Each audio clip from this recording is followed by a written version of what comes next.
आज Doubtnut app download करें। Doubtnut पर अपने सभी गणित, रसायन विज्ञान, भौतिक विज्ञान और जीव विज्ञान के डाउट्स का करो सफाया। बस प्रश्न की फोटो खींचो, एक ही प्रश्न को क्रॉप करो और तुरंत वीडियो सोल्यूशन पाओ। अभी डाउनलोड करें। हेलो दोस्तों, आपका प्रश्न है निम्न अभिक्रियाओं में एंट्रोपी परिवर्तन का चिन्ह क्या होगा।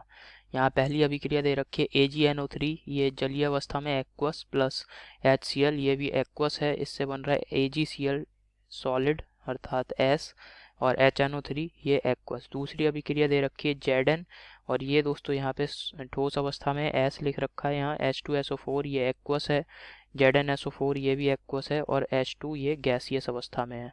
तो चलिए इस प्रश्न को हल कर रहे हैं।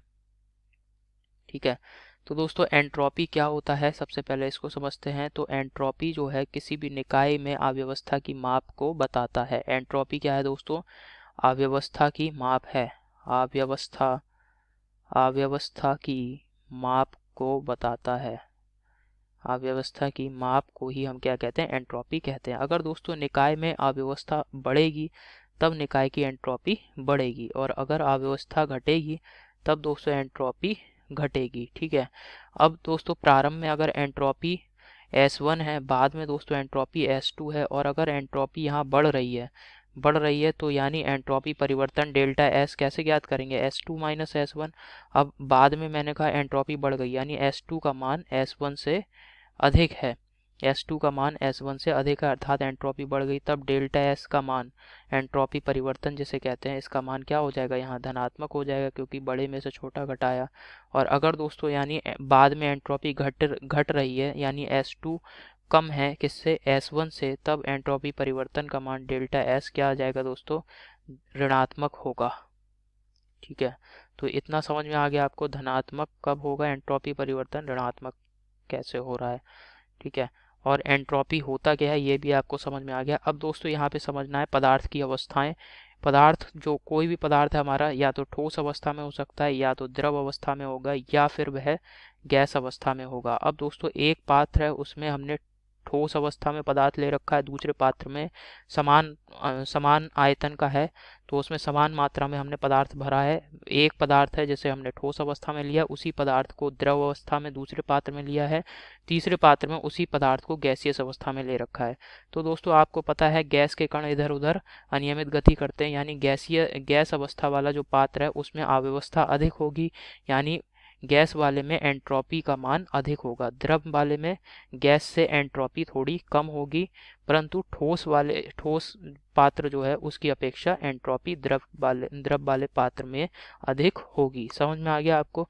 अब यहाँ पे आप प्रश्न हल करते हैं। तो पहला यहाँ पे जो अभिक्रिया दे रखी है इसको देखते हैं। इसमें दे रखा है AgNO3, ये ठोस अवस्था में है, प्लस HCl, ये दोस्तों द्रव अवस्था में है, और इससे क्या बन रहा है यहाँ पे?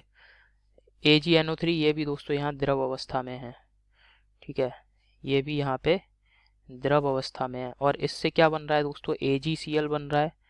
AgCl बन रहा है ठोस अवस्था में, प्लस HNO3 बन रहा है जो कि जलीय अवस्था में है।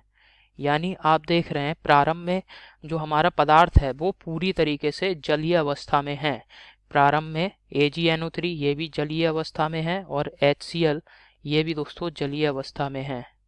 और जब इन दोनों में आपस में अभिक्रिया हुई, इस समय दोस्तों जब ये दोनों जलीय अवस्था में, इस समय जो एंट्रोपी है वो S1 है।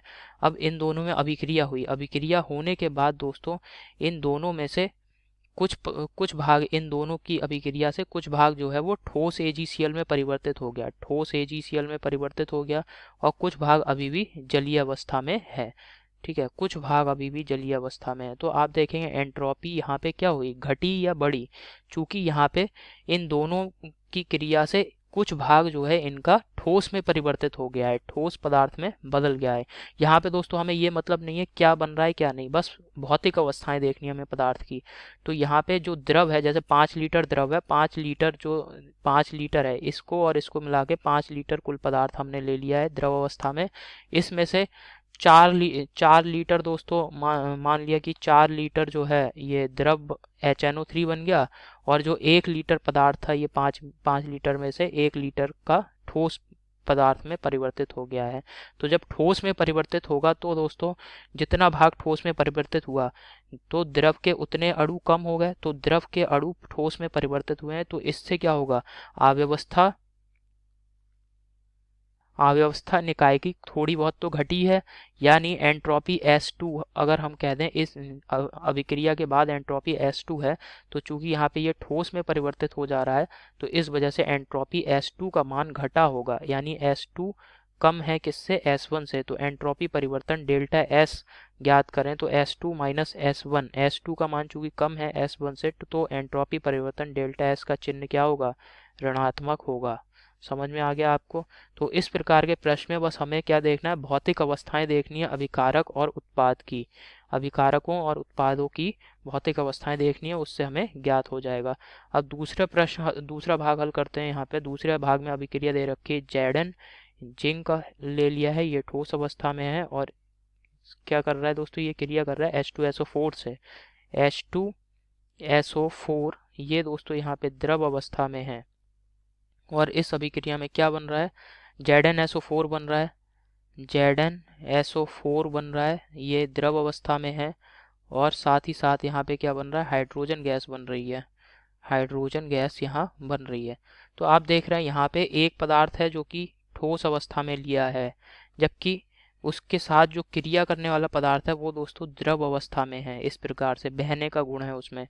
इन दोनों की क्रिया से दोस्तों क्या बन रहा है, ये दोनों पदार्थ क्रिया कर रहे हैं, यहाँ पे द्रव बन रहा है, ZnSO4 ये द्रव है और साथ ही साथ गैस बन रही है। तो गैस दोस्तों, गैस बनने से अनियमितता और अव्यवस्था और अधिक बढ़ जाएगी, क्योंकि गैस के अणु पूरे पात्र में इधर उधर गति करते रहेंगे और द्रव के अणु तो होते ही हैं थोड़े बहुत गतिमान।